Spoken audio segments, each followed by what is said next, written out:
వేసవిలో పగిలే పెదాలకు రక్షణ ఇలా. వేసవిలో పెదాలు పగలడం సహజమే. శరీరం డిహైడ్రేట్ అవ్వడం వలన పెదాలు తేమ కోల్పోయి నిర్జీవంగా తయారవుతాయి. అయితే కొన్ని జాగ్రత్తలు తీసుకుంటే ఈ సమస్య నుంచి బయటపడటం పెద్ద కష్టమేమీ కాదు. పెదాలకు తేమ అందించే లిప్ బామ్లలో ఫ్లేవర్ ఉన్నవి కాకుండా సాదాగా ఉన్నవి వాడటం మంచిది. ఫ్లేవర్స్ పెదాలను నిర్జీవంగా చేస్తాయి. ముఖ్యంగా మెంథాల్ అస్సలు వాడకూడదు. చర్మానికి సన్స్క్రీన్ లాగా పెదాలకు కూడా రక్షణ కావాలి. అందుకే లిప్ బామ్లు ఎంచుకునేటప్పుడు SPF ఉన్నవి ఎంచుకోవాలి. రోజుకు 3 నుంచి 4 లీటర్ల నీళ్లు తాగాలి.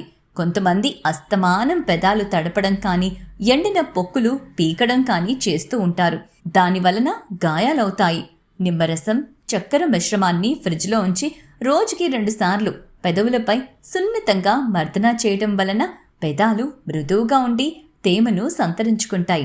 మంచి రంగుతో కూడా ఉంటాయి. చూసారుగా, ఈ వేసవిలో ఈ చిట్కాలతో గులాబీల వంటి పెదాలు సొంతం చేసుకోండి. మరిన్ని సూపర్ టిప్స్ ఇంకో వీడియోలో చూద్దాం.